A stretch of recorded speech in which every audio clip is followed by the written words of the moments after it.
judiação.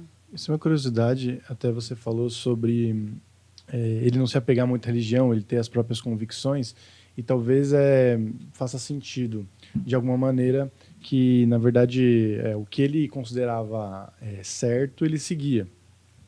Mas um fato engraçado é que... Engraçado, não é exatamente engraçado, mas irônico, né? Que ele poderia ter... não sei se exatamente se curado, mas talvez retardado o processo, se ele tivesse feito uma amputação em algum momento. E, claro, eu vou fazer essa pergunta baseado no que eu pesquisei sobre ele, mas não é exatamente só sobre ele. Então, também não se apegue aos detalhes, que a pergunta é muito mais do que isso.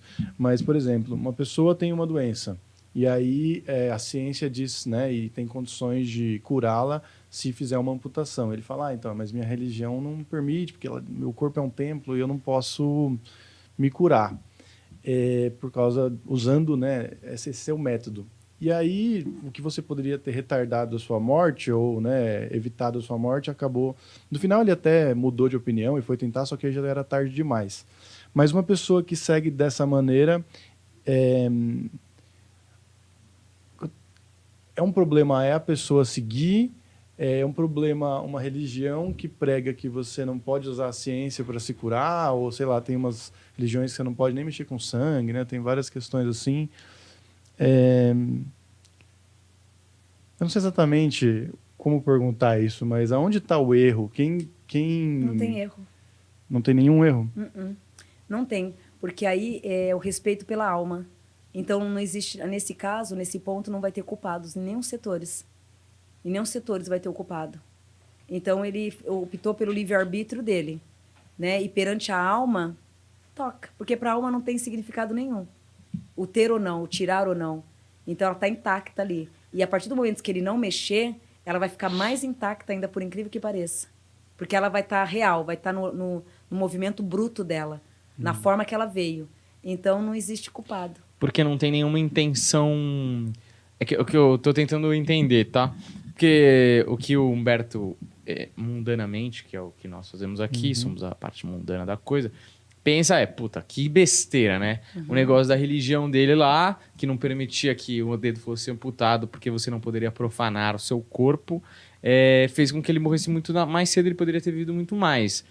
Mas a resposta que você dá, pelo que eu entendi, é que como não há maldade ou nenhum sentimento negativo na tomada de decisão dele de não cortar o dedo no pé, ele não fez isso por querer morrer antes ou por, sei lá, qualquer tipo de sentimento ruim, isso não marca a alma de maneira negativa, ele só morre e não será punido no pós-morte, é isso? Ficou intacto. Entendo. É porque eu penso que se o mundo está nos dando condições para a gente resolver um problema, me parece que o mundo, né, que o universo quer que a gente siga em frente. Sim.